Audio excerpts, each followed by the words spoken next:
What if the man the world saw as Hollywood's quiet gentleman spent his entire life carrying battles no camera ever captured, heartbreaks, betrayals, political exile, and a search for peace that took nearly 7 decades to find? This is the real story of Richard Gere, the story the world never heard. Before the legend, before the silver hair and timeless grace, there was a boy who spoke to the world not with words, but with silence. Richard Gere was born in 1949 inches, Philadelphia, the second of 5 children in a working-class family. His parents were decent, honest people who believed in doing the right thing even when nobody was watching. His father, Homer, worked in insurance. He left home early every morning, often before the sun was up, because he believed providing for his family was a duty, not something to complain about. His mother, Doris, stayed home with the children. She kept the house steady and warm, and she hummed softly while she worked. Those small sounds became part of Richard's earliest memories. It was a simple home, not rich, but full of values that would guide him for the rest of his life. Even as a child, Richard was different from the other kids around him. The 1,950 seconds in America were loud and confident. Children played outside, shouted, fought, and showed off. But Richard didn't fit into that world easily. He was quiet, shy, and more sensitive than he knew how to explain. While other boys were wrestling or yelling in the playground, he often stood on the side, watching everything quietly. He paid attention to things most people didn't notice, the way shadows moved across the floor, the way someone's voice changed when they were sad, the small details that others ignored. His silence didn't mean he had nothing inside. In fact, he felt too much and didn't know how to express it. His teachers liked him, but they didn't always understand him. They said he was polite and well-behaved, but also somewhere else, like his. The mind was visiting another world, while everyone else was in the classroom. He wasn't a troublemaker. He didn't cause problems. But he also didn't fully fit in. He sometimes felt like he was watching life from behind a window. This made him lonely, although he didn't talk about it. His family loved him, but they were busy with work and routine, and he didn't want to add to their worries. He kept everything inside and learned early that silence could be a kind of protection. Richard grew up in a house where everything had a place, and everyone had responsibilities. But inside his own mind, he lived in a world full of questions, feelings, and curiosity. He struggled to match who he was with what people expected from a young boy in that era. He knew he wasn't loud, bold, or confident like others. He didn't pretend to be someone else, but he often wondered why he felt different. It wasn't a dramatic sadness, just a quiet, steady feeling that he didn't fully belong. The moment changed the shape of his childhood. In the corner of a school music room, he found an old, battered trumpet. It wasn't shiny or new. The metal was cold and worn, and most kids didn't care about it. But when Richard picked it up and tried to play, something inside him opened. The first notes he played were shaky and rough, but they felt real. For the first time, he found a way to speak that didn't require words. Through music, he could express feelings he didn't know how to explain to anyone. The trumpet became his private language, something only he and the world could understand together. It gave him a release, a way to breathe through the weight he carried. From there, music became an important part of his life. He also took an interest in the guitar and later the piano. These instruments helped him explore his own emotions, and he practiced often, sometimes alone in his room late at night. It wasn't about being the best. It was about finding a place where his thoughts made sense. Besides music, he got involved in gymnastics. The discipline and physical control helped him manage his restlessness. The focus it required brought him a different kind of peace. His body became another way to communicate what he couldn't say out loud. As he grew older, he found philosophy. It may sound heavy for a young boy, but thinking deeply came naturally to him. He wanted to understand why people behaved the way they did, why the world felt loud while he felt quiet, and how to find meaning in all of it. Philosophy gave him a structure to organize the questions that had always lived inside him.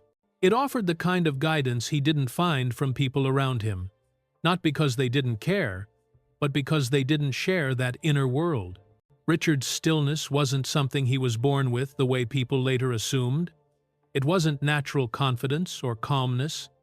It was something he built slowly, piece by piece, because he needed it to survive. His own sensitivity. He learned to hide his deeper emotions behind a gentle expression and quiet behavior. He learned to observe before acting. He learned to listen before speaking. This stillness became part of him, a shield and a strength at the same time. He didn't realize how unusual his inner world was until much later in life. At the time, he just knew that being quiet was easier than explaining what he felt. He knew the trumpet softened the ache inside him. He knew gymnastics gave him a sense of control. He knew reading helped him understand things others didn't talk about. In those years, he built the foundation of the man he would one day become, a man whose calm presence could silence a room, whose gentle voice could carry weight, and whose eyes held stories he never said out loud.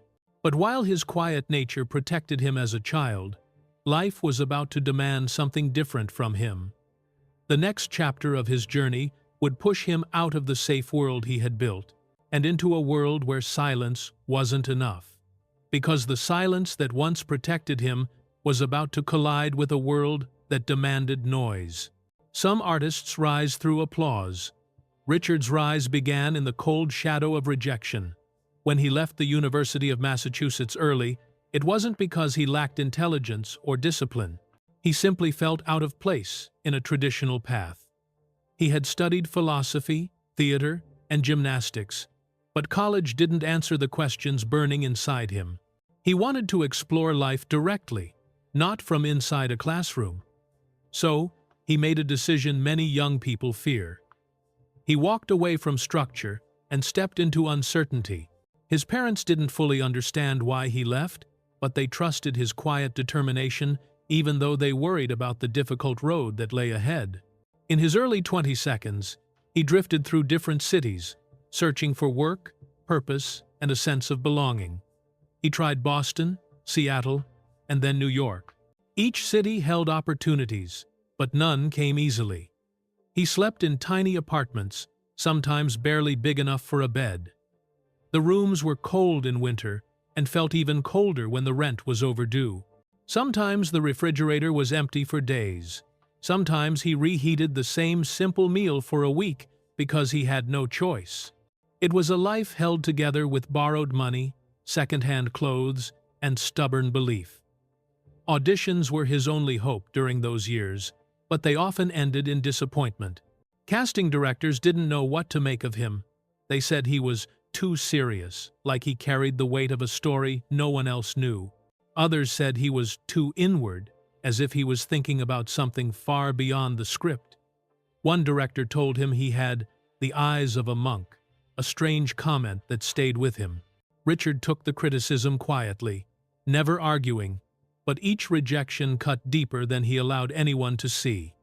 He walked home from auditions with his hands in his pockets, thinking about how to keep going. The worst part wasn't the rejection itself, it was being unseen. In a fast, crowded city like New York, people don't stop to notice loneliness. Everyone is chasing something. Everyone is surviving. He often felt invisible in the middle of millions. But despite the struggle, he didn't give up. He took small jobs, sometimes working backstage, sometimes helping with building sets. Anything to stay connected to the world he loved. Acting wasn't a hobby for him. It was the only path that felt right, even when that path seemed to lead nowhere. Every day began with new hope and often ended with quiet disappointment. Yet he kept showing up, kept auditioning, kept believing that something would break through the silence. Then one night in New York, something unexpected happened. It was winter, the streets were cold, and snow was falling softly. Richard was walking back to his small room, feeling tired from another failed audition. As he passed a corner, he heard a sound that made him stop. Someone was playing a trumpet in the street. The notes were not perfect. They cracked slightly in the cold air. But the sound pulled him back to his childhood, when he first learned to express himself through music. Standing there in the falling snow, he felt something open inside him. It was a reminder of who he was before the world told him to change. The moment didn't fix his problems, but it gave him something he had lost: direction. That night, he went home with renewed focus. He wasn't ready to quit. He wasn't done yet. Months later, he received a letter that would change everything. It was a casting call from London for the stage production of Grease. He didn't have money to travel comfortably, but he managed to get there with help from friends and whatever savings he had left. It felt like a huge risk, but staying where he was felt worse. When he arrived in London, he walked into the audition room with the same quiet intensity that had confused people in America. But this time, instead of seeing it as a flaw, the casting team saw something unique. They gave him a chance. Rehearsals were challenging, but Richard pushed himself with the same discipline he once used in gymnastics and music. Every day, he worked to understand the character, the emotions, the physical movements. He was still unsure, still fighting the feeling of being out of place, but he didn't stop. And when opening night finally came, he stepped on stage in front of an audience for the first time in a real production. The crowd responded with energy he had never felt before. They laughed, clapped, and reacted to every moment. For a young man who spent years feeling unseen, it was like breathing fresh air after being underwater for too long. When the show ended and the audience applauded, something inside Richard shifted. It wasn't fame, it wasn't pride. It was the realization that he could do this, that he had something real to offer, something worth listening to. That moment in London was the first spark of light in his long struggle. It didn't make him rich or famous overnight, but it changed the direction of his life. He learned that sometimes you have to wander through fear, rejection, and hunger before you find a moment that tells you to keep going.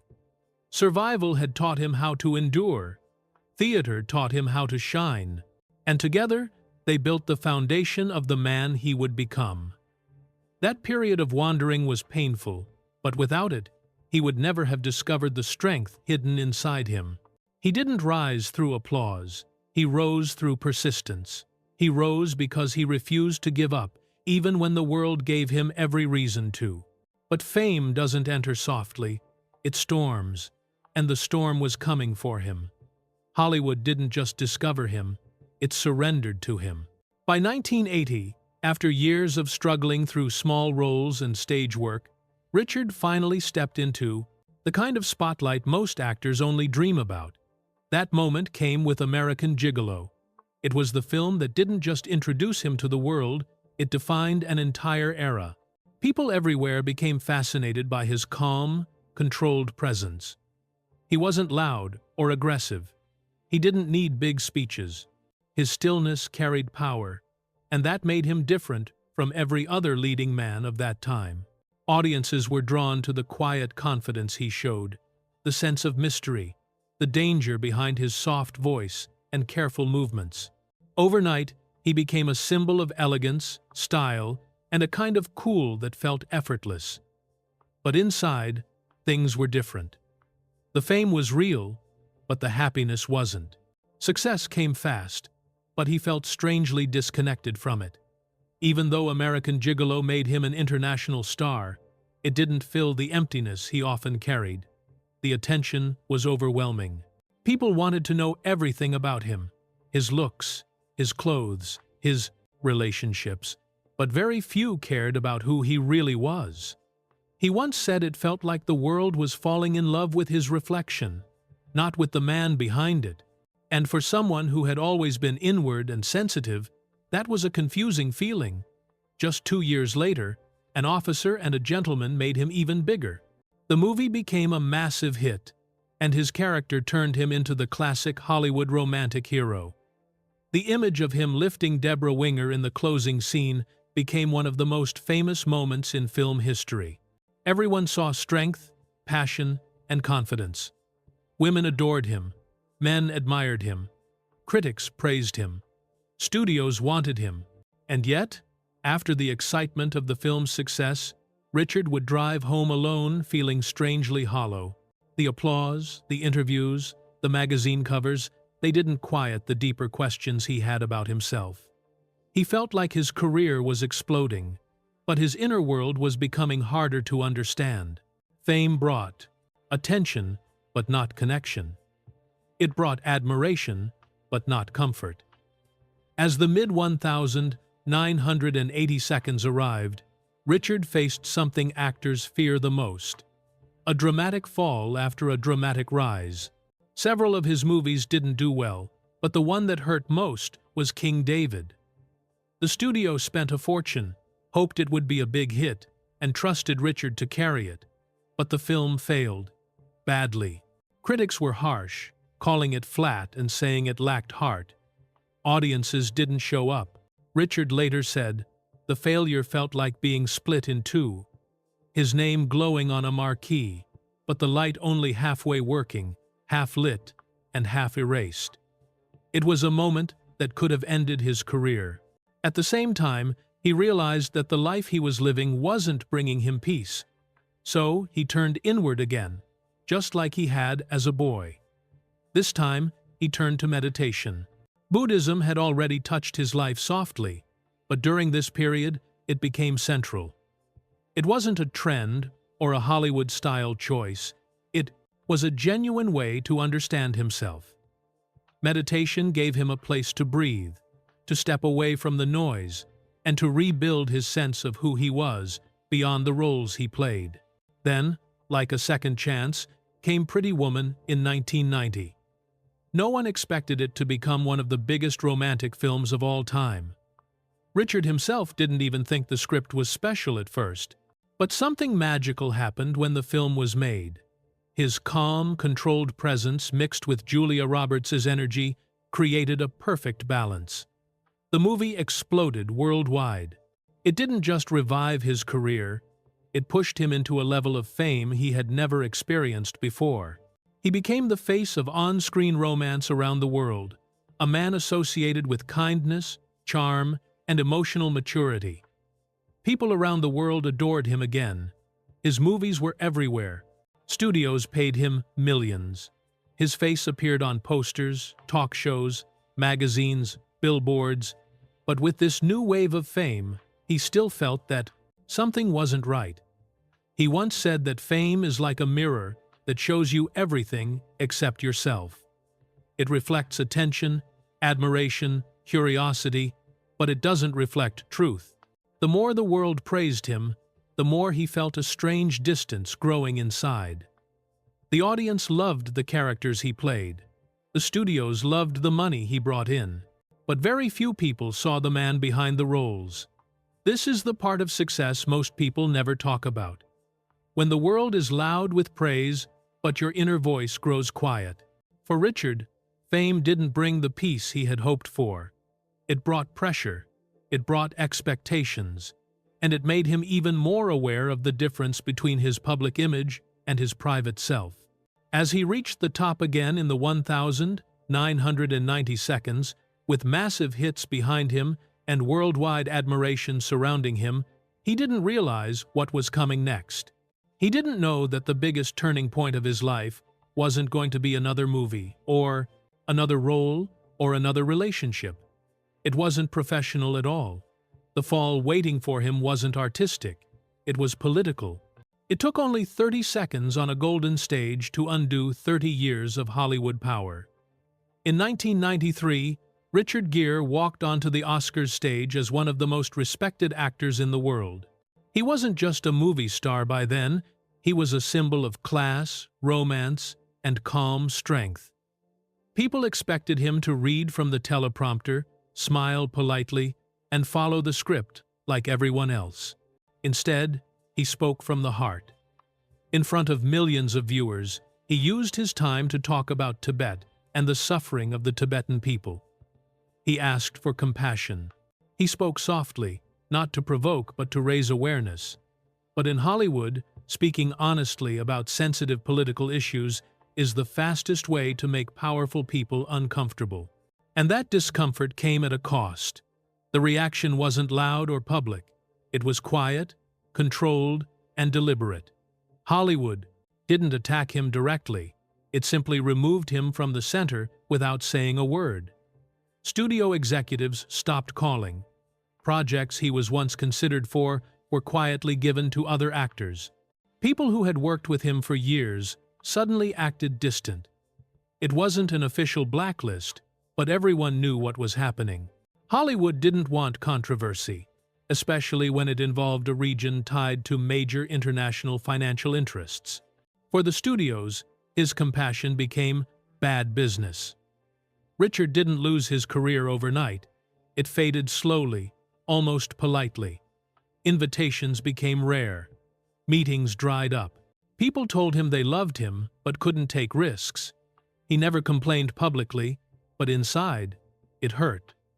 He had always been thoughtful and gentle, and now those very qualities were being punished. It was confusing for him to understand how a simple request for compassion could turn him into a problem. Hollywood, which once embraced him, now acted like he didn't exist. Then, years later, another situation unfolded, one that made the silence around him even heavier. In 2007, he attended an HIV/AIDS awareness event in India with actress Shilpa Shetty. During the event, he gave her a friendly kiss on the cheek, a gesture meant to express appreciation and encouragement. But the moment was captured on camera and spread across media channels at lightning speed. In parts of India, the gesture was considered inappropriate, and the reaction exploded in a way no one expected. Crowds burned his effigies in the streets. People shouted slogans against him. Court cases were filed, and at one point, an arrest warrant was issued. Richard watched the news in shock. Something innocent had turned into a storm of anger. He later admitted he felt confused and saddened by how quickly things escalated. Although the charges were eventually dropped, the emotional impact stayed with him. The experience made him realize how unpredictable the world had become. Even when his intentions were kind, they could be misunderstood or twisted. After this, his trust in public life weakened even more. He felt that the world was becoming louder and harsher, and he didn't want to be part of that environment anymore. As these events unfolded, his interest in Hollywood fame slowly faded. He didn't crave the spotlight the way many actors did. Instead, he stepped away from the noise and focused on his spiritual life. He spent more time meditating, traveling, and supporting causes he believed in. He didn't chase roles. He didn't try to repair his public image. He allowed himself to detach from the system that had once defined him. But Richard wasn't done with acting. He simply changed the kind of roles he chose. He began taking parts that showed pain, struggle, and human weakness, characters who were lost, flawed, or invisible. In Arbitrage, 2012, he played a businessman trapped in lies and moral conflict. In Time Out of Mind, 2014, he portrayed a homeless man wandering the streets of New York, blending into crowds without being recognized. For that role, he walked the streets of the real city, and no one noticed him.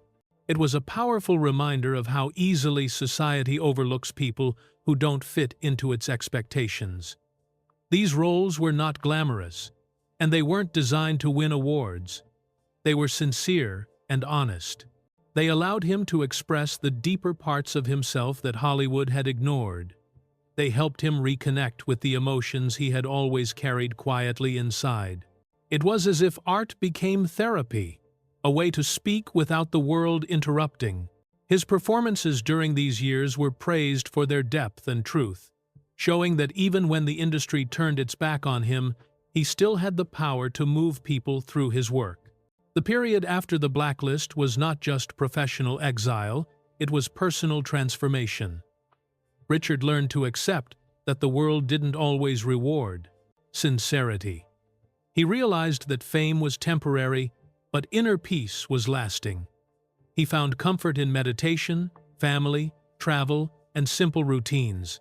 He stepped away from being a public figure and became more of a private individual. In many ways, he returned to the quiet child he had once been, the one who expressed himself through silence instead of noise. Even though Hollywood had changed and the world around him often felt confusing, he didn't become bitter. He didn't criticize anyone or fight the system. Instead, he kept moving forward, one step at a time, guided by the values he believed in. His life became less about being a star and more about being a man who lived with meaning. But if exile took away his world, love was about to rewrite it again and again, each time differently. Before the tabloids, before the glamour, there were two women who shaped the man far more than fame ever could. Long before the red carpets and worldwide attention, Richard experienced a kind of love that grows quietly in small rooms, in shared struggles, and in dreams, whispered at night when the world seems far away. His first real relationship in adulthood was with Penelope Milford, an actress who, like him, was trying to find her place in a difficult industry. They met at a time when both of them were living in cheap apartments, trying to survive on small jobs and big hopes. These were the days when they counted coins for groceries and walked everywhere because they couldn't afford transportation. But none of that bothered them. They had each other, and for a while, that felt like enough.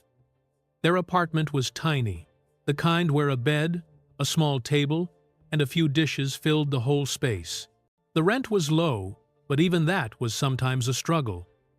They spent nights reading lines together, encouraging each other through failed auditions, and believing that someday things would get better. They talked about the future as if it was something they could reach if they just held on tight enough. They both had little, but the little they had felt meaningful. It was a relationship built on survival and comfort, on understanding what it meant to start from nothing. For Richard, it was his first time experiencing a love that stayed steady during hardship instead of running from it. But life began to change, and slowly, success started to find Richard. He began getting noticed in small roles. People started mentioning his name. The industry he had fought so hard to enter was finally opening its doors. But success came unevenly. While Richard's career slowly climbed, Penelope's stayed still. She tried everything she could, but the calls didn't come, and the roles didn't appear. This imbalance created a growing distance between them, one neither of them wanted but couldn't ignore. The moment that ended their relationship wasn't dramatic. There was no fight, no shouting, no betrayal. One day, Richard came home after a long rehearsal and found Penelope sitting by the window with her suitcase beside her. A cup of tea was still warm on the table. She looked at him gently, not angry, not sad, just resigned. She told him he was meant for something bigger, something she felt she would only hold back. He stood there frozen, not knowing what to say. He didn't want her to leave, but he also didn't know how to stop her. By the next morning, she was gone. He later admitted that her leaving hurt deeply, not only because he loved her, but because her support had carried him through years of hardship. Her absence left a quiet ache that stayed with him long after. Years later, when Richard's career finally took off, the success felt incomplete. He once said that by the time he became successful, the person who had believed in him the most wasn't there to see it. It was a reminder that sometimes success arrives too late to save the things that mattered most. Not long after Penelope, another important woman entered his life, Sylvia Martins. She was a Brazilian painter with a peaceful, thoughtful personality. Her world was full of creativity and calm, and Richard found comfort in that. Sylvia wasn't interested in fame or Hollywood. She cared about art, meaning, and inner life. Being with her introduced him to a different kind of love, one centered on growth rather than survival. She encouraged him to look inward, to understand himself, and to explore life beyond the surface. Together, they traveled to places that would become important to Richard's spiritual journey. They spent time in Nepal and Tibet, learning about Buddhism and meditation. These trips changed him deeply. The quiet landscapes, the teachings, and the simple way of life stayed with him long after the travels were over. This period laid the foundation for the spiritual beliefs that would guide him for the rest of his life. Sylvia didn't teach him through force or pressure. She taught him through presence and example. But even peaceful relationships face challenges. As Richard's fame grew, the media began paying more attention to his personal life. One day, a tabloid linked him romantically to Barbra Streisand after they were seen together publicly. The rumor was false, but it spread quickly. Sylvia didn't accuse him or demand explanations, but the trust between them started to change. The pressure of public attention, the constant speculation, and the noise around his name made their quiet life harder to maintain. Fame, once again, stepped into something private and created cracks they couldn't fully repair. The moment Sylvia left was as quiet as her personality. She didn't yell or create chaos. Instead, she left a small note for Richard that said, "Don't forget to sit still."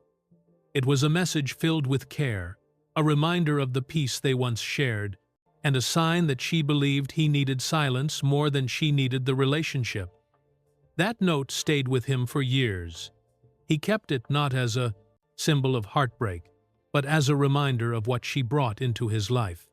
These two relationships taught Richard lessons he would carry into every love that came after. Penelope taught him about loyalty in hard times. Sylvia taught him about growth, calmness, and self-understanding. Neither relationship lasted, but both shaped the man he became.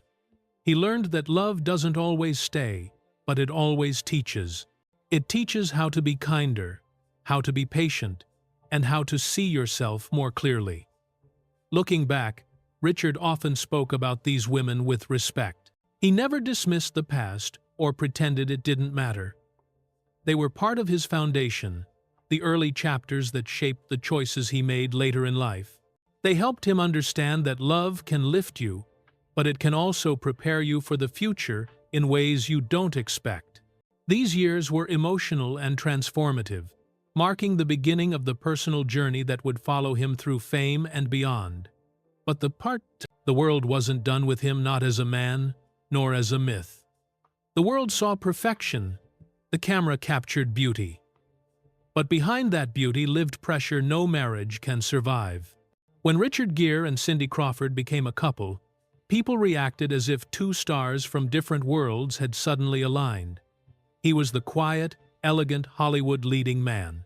She was the most famous supermodel in the world, young, confident, and admired everywhere she went. Together, they looked like the perfect pair. Photographers followed them, magazines praised them. They became known as the Hollywood Golden Couple, the kind of couple people thought had everything. Their relationship moved fast. In 1991, during a trip to Las Vegas, they decided to get married. They didn't have rings with them, so they made simple paper rings and exchanged them in a small ceremony. It wasn't glamorous or planned. It was spontaneous, private, and honest. But while the moment felt real for them, the outside world didn't treat it gently. Many people questioned the marriage. Cindy was 17 years younger than Richard, and gossip shows treated their age difference like a joke. They were mocked, analyzed, and judged by people who didn't know them personally. As the years passed, the pressure only grew. On talk shows and in tabloids, rumors started to circulate about Richard's masculinity and their intimacy. Some comedians joked about their relationship on national television. Headlines questioned their closeness. Whispers spread across the industry, and strangers felt entitled to make comments about their private life. The rumors became so loud that Richard and Cindy did something no couple should ever feel forced to do. They published an ad in a newspaper stating they were heterosexual, monogamous, and deeply committed. The ad was meant to silence the jokes, but it only brought them more embarrassment. Instead of protecting their marriage, It made them feel exposed and judged. Their home life slowly shifted under the weight of constant outside attention.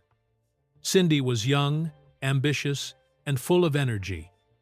Richard was older, quieter, and looking for calm. Their worlds began pulling them in different directions. She loved social events, fashion shows, and being around people. He preferred silence, meditation, and privacy. They respected each other deeply, but their rhythms didn't match. The silence between them grew, and conversations became harder to start. It wasn't anger that separated them, it was distance. One of the saddest parts of their separation was that they had no children together. When love ends and there are no children, the home feels strangely empty afterward.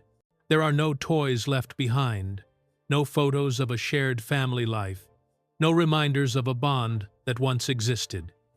It becomes easy to pretend nothing happened, even though the emotional pain remains. Their marriage lasted around 4 years, but it carried the weight of a lifetime lesson. When they finally separated in 1995, they did it quietly. No fights, no public statements. Just two people gently stepping out of each other's lives because they knew they wanted different things. A few years later, life brought someone new into Richard's world. Carrie Lowell. She was steady, grounded, and warm.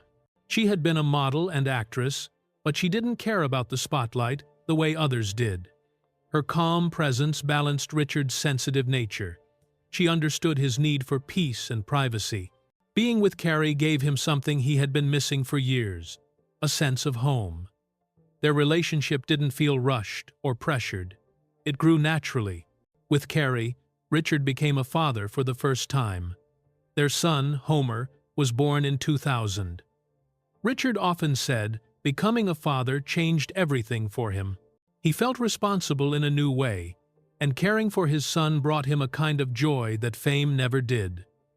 In 2002, they had a Buddhist wedding ceremony at their home in New York. It was simple and meaningful. Richard was barefoot, surrounded by chanting monks, nature, and close friends. The wedding captured who he truly was, a man looking for inner peace rather than attention. Their farm life reflected their values. They raised horses, grew vegetables, and spent time outdoors. The house was filled with calm mornings and the sound of their son's laughter. It was a life far away from Hollywood noise, but even the quietest lives face challenges. Over time, Richard and Carrie began drifting apart. Their differences didn't show up suddenly. They grew slowly, like a crack in a wall that widens over the years. Richard's need for long periods of meditation and silence made him emotionally distant at times. Carrie, meanwhile, needed more conversation, more communication, and more shared moments. They cared about each other, but their ways of living no longer fit together. Their home remained peaceful on the outside, but inside, they were living separate, emotional lives. By 2013, they decided to separate. What followed was one of the most difficult chapters in Richard's personal life, a long and painful divorce. The legal process lasted almost 3 years. Carrie asked for a large financial settlement, not out of anger, but because their lives had been deeply connected for so long. The court appearances were exhausting and public. Photographers waited outside the courthouse, flashing cameras every time Richard arrived. One image from that period stayed with people. Richard, standing in the rain, holding a black umbrella, walking up the courthouse steps with a calm face that hid how tired he truly felt. People who saw him said he looked peaceful, but it was the kind of peace that comes from holding in a lot of pain. The legal battle was hard, but the emotional weight was even heavier. Their son was at the center of everything. Richard and Carrie worked hard to protect him from the chaos. They agreed to co-parent respectfully, keeping Homer safe from media attention and emotional stress. When the divorce finally ended, Richard returned to his home in Pound Ridge with a quiet sadness. The rooms felt emptier, the fields were the same, but the life inside the house had changed. He had been through 2 major relationships, 2 marriages, and 2 heartbreaks. He had learned that love can be beautiful and painful, steady and fragile. He had gained a son he adored, but he had also lived through a storm that tested him deeply. And after the storm, when he least expected it, a spark arrived to remind him he was still alive. Some loves are not written to last. They're written to reopen the heart. After the long, draining years of his divorce from Carrie Lowell, Richard wasn't looking for anything serious. His heart was tired, and so was his spirit. He had gone through a partnership that lasted more than 2 decades, and even though it ended peacefully, it left him emotionally worn out. He wasn't searching for romance, but life sometimes brings unexpected connections at the exact moment they are needed. That moment arrived in the form of Padma Lakshmi. Padma was known around the world as the host of Top Chef, but behind her public image, she was warm, intelligent, and full of life. She had a sharp sense of humor, a bright personality, and an ability to make a room feel lighter just by being in it. When Richard met her in 2014, it wasn't planned or forced. It simply happened through mutual friends. They immediately clicked. Padma was open, expressive, and full of energy. Richard was quiet, introspective, and calm. Their differences didn't push them apart at first. If anything, they created a balance. Being with Padma brought something back into Richard's life that he hadn't felt in a long time: laughter. She made him smile with ease, and he later admitted he didn't realize how much he missed laughter until she brought it back. They talked for hours about books, food, travel, and life. She had lived a complicated life of her own, filled with challenges, losses, and successes. They understood each other's emotional scars without needing to explain much. Their connection was gentle from the beginning. It wasn't a love that demanded attention. It was a love that offered comfort during a time when comfort mattered most. But the truth was, they came from different emotional worlds. Padma lived in a life full of movement events, friends, conversations, and constant interaction. She enjoyed being around people, trying new things, exploring new ideas.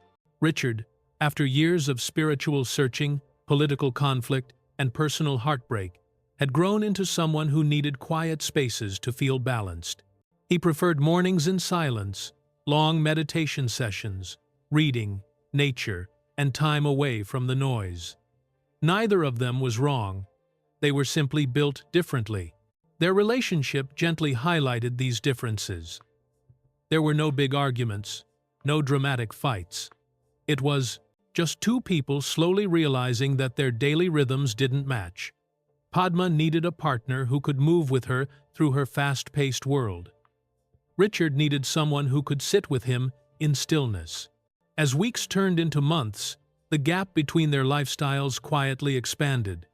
They cared for each other, but care doesn't always mean compatibility. They tried to adjust, but some differences cannot be solved. They can only be respected. One evening, after a long conversation about where their relationship was going, Padma left Richard's home in New York. When he returned to the room later, he saw that she had forgotten her scarf on a chair. It was a simple scarf, the kind someone throws on casually before stepping outside. But for Richard, it became a symbol. It represented warmth, a brief comfort, a reminder that even the shortest relationships can bring something meaningful. He didn't move it for weeks. Every time he saw it, he remembered the softness of their time. Together, the calm she had offered during his hardest emotional transition. Their breakup wasn't painful. It was gentle, quiet, and respectful. Padma later said that Richard brought a sense of calm into her life, and he said she brought laughter into his. They both walked away with gratitude, not regret. For Richard, the relationship wasn't meant to last, and that was okay. It served a different purpose. It reopened his heart. It reminded him that he was capable of feeling warmth, affection, and joy again. It helped him realize that even after life becomes heavy, the heart can still beat softly. Sometimes, love arrives not to stay forever, but to prepare us for the love that is meant to stay. Padma helped him heal from his past. She helped him understand that he didn't need to close himself off from the world. She showed him that his heart was still alive after years of silence and emotional exhaustion. The relationship didn't give him lifelong partnership, but it gave him something equally important: readiness. After they went their separate ways, Richard felt a new sense of emotional clarity. He was no longer hurting the way he was during and after his divorce. He wasn't guarded. He wasn't afraid to love again. He felt open, steady, and more grounded than before. His spiritual journey had given him peace, and Padma had given him back the ability to feel lightness. He didn't rush into another relationship. He didn't chase love. Instead, he allowed life to unfold naturally. For the first time in years, he felt like his inner world and outer world were aligned. This emotional readiness became the foundation for what would happen next. Without knowing it, Richard had cleared space in his heart for something deeper and more lasting. Padma had been the final step in that process. She wasn't the destination, she was the bridge, and he crossed it with respect and gratitude. What he didn't know was that life was preparing to give him a love that would change everything. A love that would stay, grow, and breathe beside him. A love that would bring him not only peace, but also a family he had dreamed of for years.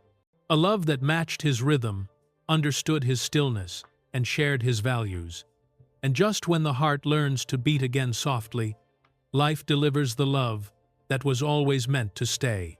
After a lifetime of searching, the man who taught the world romance finally discovered the kind that heals. Richard Gere met Alejandra Silva in Italy around 2014, and the connection between them was immediate. She was warm, calm, and sincere, and her presence felt natural to him in a way he hadn't experienced in years. She came from a Spanish family, understood both privilege and struggle, and carried a gentle maturity that fit perfectly with the quiet life Richard had been trying to build. What began as a simple meeting soon grew into long conversations, shared values, and a deep sense of comfort. Richard started sending her flowers every day as a way to express his feelings. For him, it wasn't just romance, it was communication. For her, it became a language of care. Their relationship grew steadily, not rushed by fame or pressure. Alejandra had been through her own personal challenges, including a divorce, and Richard respected her strength. She appreciated his depth, his kindness, and his ability to listen without judgment. They balanced each other. She brought light and energy, and he brought steadiness and reflection. By 2018, they decided to marry. The ceremony was held at his home in Pound Ridge, New York. It was simple and peaceful, blessed by Buddhist monks under the open sky. Richard was barefoot, surrounded by nature and close friends, a reminder that he had finally reached a place where life felt honest. Their wedding reflected who they truly were, two people seeking meaning, stability, and love without noise. Not long after, their family began to grow.